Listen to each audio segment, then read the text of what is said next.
Stephen Curry, binubuo na ang chemistry kay Jimmy. Post, pumirma ng kontrata, standard contract na. Buddy Hield kabilang sa 3-point contest. At ang malungkot na pamamaalam ni Wiggins sa Warriors.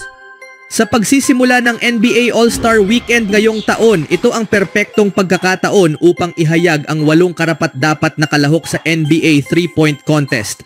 Sa kabila ng pagbagsak ng kanyang produksyon mula sa long range, isang napatunayang sharpshooter mula sa Golden State Warriors ang tampok sa kompetisyon. Iniulat ni Shams Charania ng ESPN sa Twitter ngayong araw. Mga kalahok sa NBA 3-point contest sa All-Star Weekend: Jalen Brunson, Cade Cunningham, Darius Garland, Tyler Hero, Buddy Hield, Cameron Johnson, Damian Lillard at Norman Powell.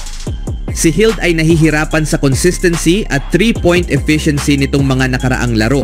Ang former lottery pick ay naglalaro lamang ng maayos sa ilang pagkakataon at bumagsak sa ilalim ng 35% ang kanyang shooting mula sa 3-point line noong Disyembre at Enero. Gayunpaman, sa kanyang huling 2 laban, nakapagtala siya ng higit sa 40% shooting mula sa 3 at may kabuuang 37.1% 3-point shooting percentage. Ngayong season, salamat sa kanyang mainit na simula mula sa arc. Si Hield, isang kumpiyansadong perimeter shooter na may ultra-quick release, ay nagtala ng 50% shooting mula sa 3 noong Oktubre at 41.4% noong Nobyembre. Bagaman mahigpit ang labanan sa NBA 3-point contest, hindi bago kay Hield ang tagumpay sa naturang kompetisyon. Nabigo siyang manalo noong 2019, ngunit bumawi ng husto sa sumunod na taon. Noong pandemya, habang nakikipagtunggali kina Devin Booker, Trae Young, Joe Harris, Duncan Robinson, Zach LaVine, Devonte Graham at Davis Bertans, naiuwi ni Hield ang tropeo nang matapos ang gabi. Sa final round, ang score na kailangang talunin ay 26 points.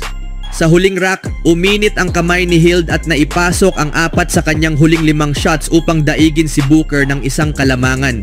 Bagamat maaring hindi niya muling maranasan ang parehong mahika ngayong taon, maaari niyang ipagmalaki ang kanyang imbitasyon sa prestigyosong kompetisyon sa ikatlong pagkakataon sa kanyang career. Sa sumunod na balita naman, nakuha na rin sa wakas ng Warriors ang matagal nilang hinahangad bago ang trade deadline na si Jimmy Butler mula sa Miami Heat. Matapos ang matagal na alitan sa Heat, nakuha ni Butler ang gusto niya, habang naniniwala naman ng Warriors na nasa posisyon na silang muling lumaban para sa isang kampeonato. Matapos ang laban ng Warriors kontra Utah Jazz, ibinunyag ni Stephen Curry na kinausap niya si Butler sa halftime at agad daw itong tumugon. Isang napakagandang mensahe, sabi ni Curry ayon kay Anthony Slater ng The Athletic. Ngayon may bagong Big 3 ang Warriors na binubuo ni na Stephen Curry, Draymond Green at Jimmy Butler. Ngunit hindi ito katulad ng mga trio na kanilang pinagsamahan noon. Hindi si Butler ang sharpshooter na katulad ni Klay Thompson o ang scorer na kagaya ni Kevin Durant. Ngunit siguradong may sapat siyang talento upang makatulong sa Warriors. Magiging iba ito sa nakasanayan natin, ani ni Curry. Alam kong kaya niyang maglaro sa motion offense pero isa siyang shot creator, finisher at isang player na kailangang bantayan sa kahit saan sa court.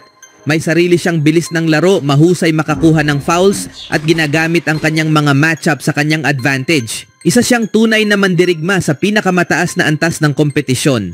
Nasasabik akong makita kung paano ito magtatrabaho. Mag-aaral ako ng maraming Miami film para makita ang mga set play na ginagamit nila sa kanya at kung paano natin iyon maisasama sa playbook natin.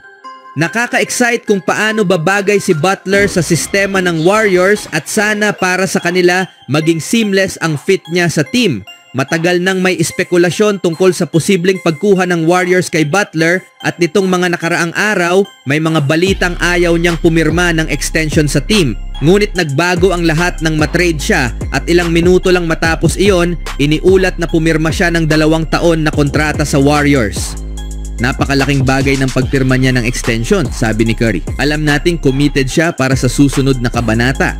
Walang nakakaalam ng tunay na dahilan ng tensyon sa pagitan ni na Butler at ng Heat. Ngunit dahil dito, nasuspinde siya ng 3 beses sa loob ng 1 buwan. Ang bagong simula na hinahanap niya ay nakuha niya sa isang team na may championship pedigree at determinadong maibalik ang tagumpay ngayong season. Sa huling balita, nagbunga na ang pagsisikap ni Quinten Post. Opisyal nang pumirma si Post ng standard NBA contract sa Golden State ngayong araw ayon sa anunsyo ng team. Mas maaga pa lang binati na ng ahensya niyang Priority Sports ang kanilang kliyente sa bago nitong kontrata. Si Post ay naging mahalagang bahagi ng rotation ng Warriors nitong nakaraang buwan at pumasok sa starting lineup noong nakaraang linggo.